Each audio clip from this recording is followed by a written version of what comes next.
What's going on, everybody? Culturedog Sam Hatch back with another video about Laserdiscs, and we are in the midst of my Laserdisc collection. We worked our way through H the last time, and we'll get started with the I's right away.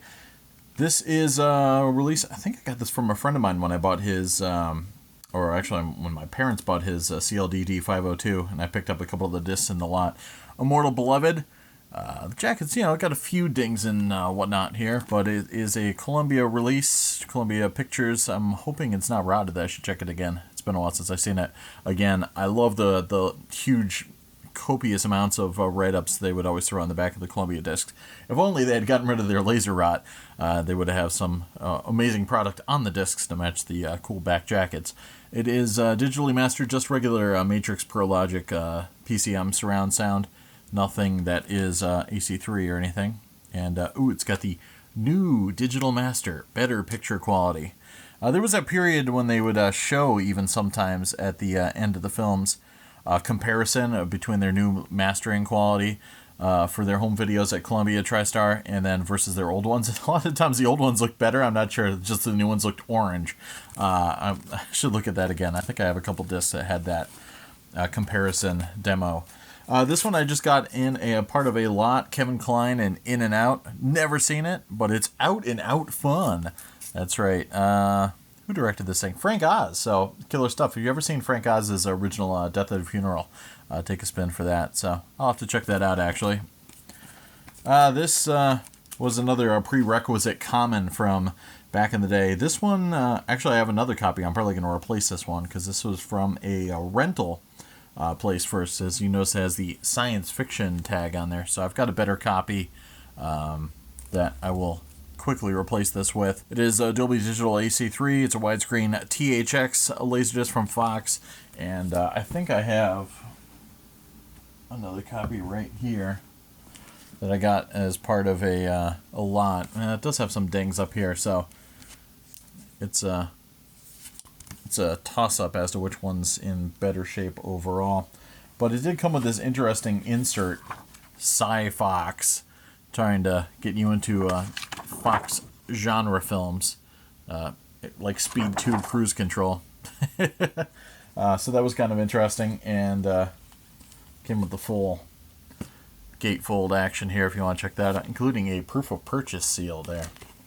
Yeah, gotta love that. Fox, again, was one of the companies that most of the time when you got them had just elephant condoms, which stinks. I'm in the process of getting polyline sleeves from Bags Unlimited and replacing all of those. So yeah, I do have a bonus copy of Independence Day. I'll figure out which one to keep and which one to offload eventually. This I rented and then picked up a copy, probably from Columbia House. Interview with the Vampire. I love the kind of goldish brown tones to the cover here. I have actually the poster to match this. Really cool artwork.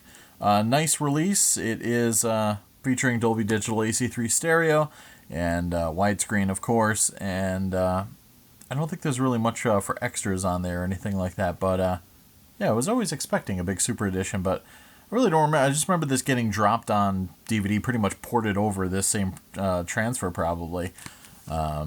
But yeah, I haven't really heard much about this film ever since then. There should be like a special edition at some point, but maybe there is, and I just missed it. This is one of my favorites. You saw me cover this if you saw my horror film challenge back in October. Well, actually, I posted it in November, but John Carpenter's In the Mouth of Madness. Very, very cool flick.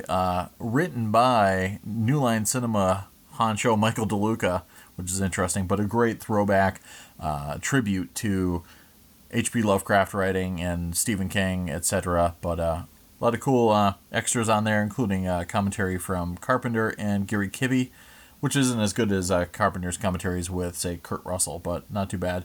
Theatrical trailer and the behind-the-scenes featurette. One of my favorites. In the Name of the Father. Another great release. Not AC3, just, Matrix Surround. Letterboxd. Really intense flick. Daniel Day-Lewis plays Jerry Conlon, member of a group of 4 people imprisoned for a bombing that apparently they did not do. So this gets into the kind of police, the English police, torturing them and taking them taking them to prison, and then they become known as the Guildford Four. And so really intense flick, getting into Jerry Conlon's time in jail and dealing with his father, played by Pete Postlethwaite. Really great role there. And Emma Thompson playing the lawyer that's eventually attempting to get him free again. This film I saw in the theaters. This is a slightly longer extended edition, if I remember correctly, of The Island of Dr Moreau. Someday I want to make a documentary about the making of this film, just because it's so fascinating. It was originally kicked off by Richard Stanley, hot off the heels of Dust Devil and one of my favorite films, Hardware. And Val Kilmer, his reluctance to show up on set, mixed with the studio kind of looking over Richard Stanley's shoulder at every moment and demanding to see dailies. And of course, the first couple days on set, he didn't really have anything because his star hadn't shown up yet. It resulted in Richard Stanley being taken off the film quickly. Marlon Brando, of course, being totally insane at the time of the filming. David Thewlis is the actual star of the film, but he's not on the cover art because the studio hated the fact that Richard Stanley had hired David Thewlis, and they did not want to take a chance on him. So needless to say, the word on the street is that Richard Stanley snuck back onto the set. I don't know if it's apocryphal or not, but apparently he was done up as one of the monsters, and actually there was like an all points bulletin out and like a restraining order against him entering the film set. But he actually did and appeared as one of the creatures on Moreau's Island. And Fairuza Balk notoriously also tried to escape from the film, but was caught at the airport and returned to continue filming. So lots of crazy stories. I don't know how much is fully true, but got the AC3 Dolby Digital soundtrack. Cool score as well. The soundtrack's great. I have the CD counterpart to this thing. So it is a hot mess, but it's a fascinating hot mess with some interesting parts too.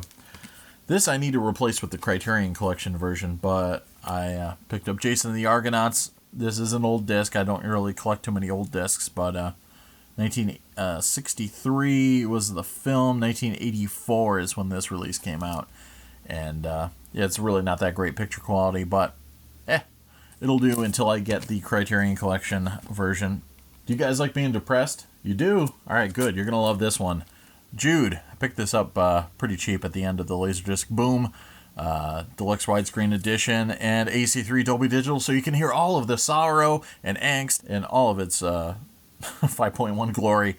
Yeah, it's a Michael Winterbottom flick with Kate Winslet and Christopher Eccleston, and it's based on the story Jude the Obscure that Radiohead actually almost named themselves after. But really, really, really depressing film about a guy in a pseudo-Oxford environment trying to be more than he can be. And this film will knock you down to size. So if you have any aspirations of being better than yourself, this film will kick you in the face and let you know that you can't do that. This film everybody has. I've got 3 copies of it, one of which I have elsewhere. I'll show you later.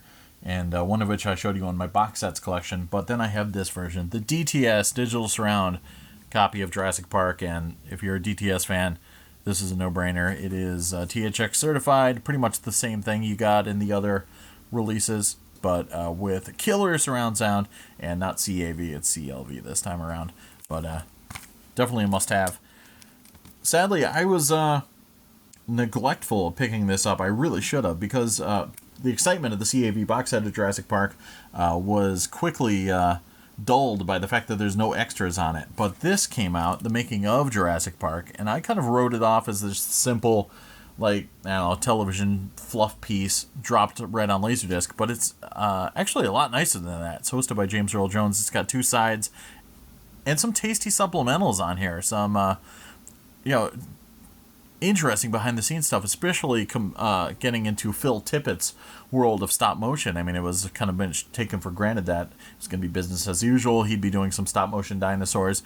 And then the kind of boom of early CGI and Spielberg's desire to kick things up a notch in terms of reality meant that Phil Tippett was possibly going to be out of a job. So it was a fascinating capture of that time period where these special effects artists were becoming dinosaurs thanks to dinosaurs, and how that was going to be rectified. So really fascinating release. This film is my least favorite in the series, and the book is my least favorite in the book series, but it was still better than this. Lost World Jurassic Park. It has a couple scenes that were excised from the first book, like with the compies. That was cool that showed up in this film. But again, just a mess, unfocused. You know, it's got some good casting. Pete Postlethwaite in there. Julianne Moore is always good. Yeah, I don't know. It's interesting enough, but it's, I don't know. It falls apart, especially at the end when the dinosaurs hit San Diego. And, yeah. It is AC3, so you got that going for you. This is the film that seems to be in everybody's collection, though I don't really remember anybody watching this back in the day. But the unrated version of California, it is widescreen, and it's got a kind of a road trip Natural Born Killers-y vibe, though. A little bit more like late-night Cinemax than Natural Born Killers does. But yeah, Brad Pitt's kind of intense as this redneck killer, and Juliette Lewis as his idiot girlfriend. And then on the road with David Duchovny, straight out of like his typical Red Shoe Diaries form, and Michelle Forbes from Star Trek Next Generation as his Lady Carrie. So, yeah, it's okay enough. You may have seen this in one of my earlier videos. I showed it off briefly, but I picked up a brand new copy recently of The Keep, and this is a release that's not available on DVD or Blu-ray. There even are a couple different variations of it. Apparently on TV it's shown up with some different endings and whatnot, so there is someday a special edition to be made of this. Tangerine Dream did the music. Michael Mann directed. The first time you ever see Ian McKellen in the film. And Jürgen Prochnow in there as well. Really interesting flick. Strange stuff. Good to watch late at night. Next is interesting flick from Roger Avery, who co-wrote Pulp Fiction with Quentin Tarantino, called Killing Zoe. This thing, man, I got at Laser Craze, and this was always on the Laser Craze top 10. They'd have like a listing of their favorite and biggest selling Laserdiscs. And coming off the heels of Pulp Fiction, Roger Avery was smart to release this. I think it's just I don't even know what the aspect ratio on the theaters is, so I think this is just open matte. But it's got Eric Stoltz in a pretty interesting role as a safecracker, going overseas to visit his buddy Jean-Hugues Anglade, and everybody in France in this film are just insane drug takers, and most of the film is just interesting music from Tom and Dandy, and lots of drug scenes, and then of course Julie Delpy arriving as a prostitute slash bank teller, and then there is a bank heist that goes horribly wrong. Horribly awry. Horribly awrong. This was a remake that was actually pretty decent. David Caruso and Sam Jackson and Nick Cage in the Kiss of Death, a Barbette Schroeder flick from mid-90s. So it is pre-AC3, so just PCM surround, but really intense flick. A lot of things going wrong for David Caruso's character. And Stanley Tucci in there as well, and Ving Rhames. Good cast. In fact, there's a bit of a Pulp Fiction reunion, because it's got Sam Jackson, Paul Calderone, and Ving Rhames in there. So, interesting. But yeah, it's one of those things that keeps ratcheting up the tension and keeps torturing this main character so much that you're wondering if there's ever going to be any relief. Nicolas Cage is great and over the top in this, with his acronym of, was it Balls, Attitude, and Direction. So, and he doesn't like forks being in his mouth. This is a classic film. People complain constantly that Titanic won Best Picture in 1997 and this did not, especially because of the fact that this is about Hollywood, and Hollywood loves Hollywood, so why wouldn't they not give this film the Best Picture? But LA Confidential, Curtis Hansen's flick, always eminently rewatchable. Great cast, Russell Crowe. It's funny that Russell Crowe is so far in the background in this film. Kevin Spacey and Kim Basinger are the big stars, and Guy Pearce and Russell Crowe, they kind of also ran character actors, but they ended up blowing up pretty big after a while. Great release, and there are some extras at the end of this, if I remember correctly, with Curtis Hanson talking about, off the record featurette. And AC3 Dolby Digital, this came out around the same time DVD did, so it was one of those cases where the DVD had a little bit more extra features than the Laserdisc, but I still like owning that on LD. This I picked up from Ken Cranes as part of their Laserdisc blowout as they closed out their collection. The DTS copy of Last Man Standing. It's kind of a like a rehash of Yojimbo, aka was it Red Harvest, aka Fistful of Dollars. I don't know where the original starts in this version from Walter Hill and ends, but it does have Bruce Willis as the taciturn guy playing different sides of a town against one another. So, yeah, it's interesting. Bruce Willis can't quite pull off the enigmatic, quiet hero or anti-hero as well as Clint Eastwood does, but it's got some good stuff with Christopher Walken in there and solid supporting cast, David Patrick Kelly in particular. Some interesting bits there. But yeah, so lots of shootouts as well. Walter Hill was in his big John Woo ripoff period around this time, so he was also looking to remake The Killer with Keanu Reeves starring. Wow, imagine that. Imagine a world in which there was a killer with Chow Yun-fat replaced by Keanu Reeves. Pretty brutal, huh? This, I have a number of different cuts. There have been so many different cuts of this out, but this is The Last of the Mohicans on Laserdisc. This may be the theatrical cut. I always get them confused. There's been a number of them over time. This actually has the Clannad song that was later excised from most of the director's versions after this, but I still am a big fan of this original cut. Michael Mann film. Different for him is a period piece adaptation of the James Fenimore Cooper story, and awesome flick. So much mood. Madeline Stowe's great in it. Russell Means, Eric Schweig's great in this thing. Wes Studi is great in this thing. Yeah, it's just a blast, and I love the sound design. I love the score. I've got the CD. I've blasted that a million times, and one of my all-time favorites. I mentioned this briefly before. I had rented this a while ago. Last Seduction, really intense flick with Peter Berg and Bill Pullman and Linda Fiorentino. I did get this as a cutout, but it was brand new otherwise. And I don't think it's actually widescreen. I think it's just open matte. Really cool flick with just this ferocious beast of a woman playing all these guys against each other and then tearing their lives apart. Who doesn't love that? My parents actually bought this for me at Tower Records. The Tai Seng video marketing release of Brandon Lee's Legacy of Rage, which, if I remember correctly, is directed by Ronnie Yu, who did Bride with White Hair. Yes, and one of the Chucky films as well. But yeah, really cool flick. Brandon Lee, and one of those cases where he's trying to do good and everyone's trying to make him do bad, and of course at the end he has to kill a ton of people. And it's got a couple of different trailers and stuff at the end of it, and yeah, really fun flick.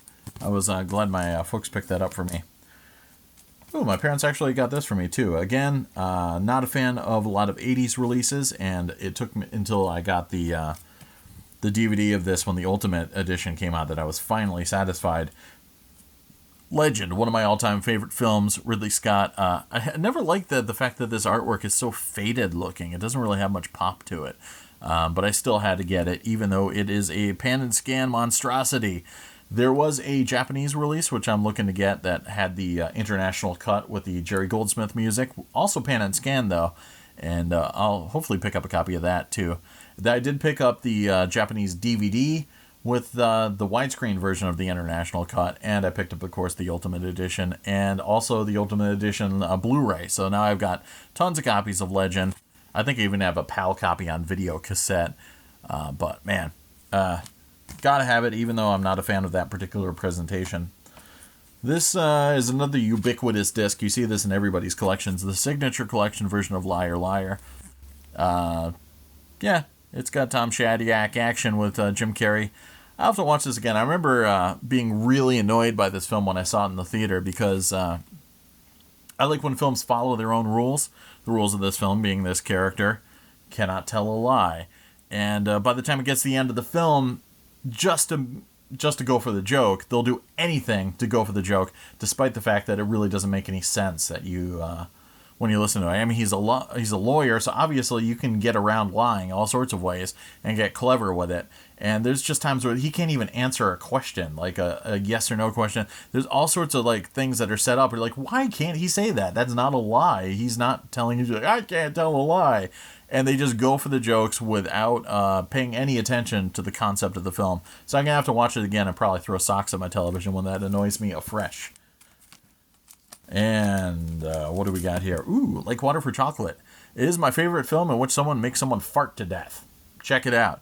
Really interesting flick from Mexican director Alfonso Arau. And yeah, intense. Got a lot of naughtiness in it. But yeah, it's also pretty quirky too. So, and very surreal on bits. Yeah. And a bit of a bummer too. Sorry, I didn't mean to bring everybody down. Let's kick things back up with the DTS copy of The Long Kiss Goodnight. Yeah, one of the most fun Rennie Harlan flicks. Samuel L. Jackson hates Assumptions because it makes an ass out of you and Umption. Gina Davis in it as a confused woman who may be a housewife, may be a contract killer. And great cast with David Morse in there as well. And Craig Bierko, Brian Cox. Yeah, it's pretty fun stuff. It is, a Christmas classic. Definitely fired up every year. And Shane Black wrote it. One of my favorites. So, all right, we'll end there with the L's and then get back into a few more videos. Thanks for hanging out with us, and thanks again for liking and subscribing to all my other, subscribing to my channel and liking and thumb-upping all my other videos. And it's been a blast meeting all these other Laserdisc fans out there around the world. So I'll be right back with you with some more Laserdiscs.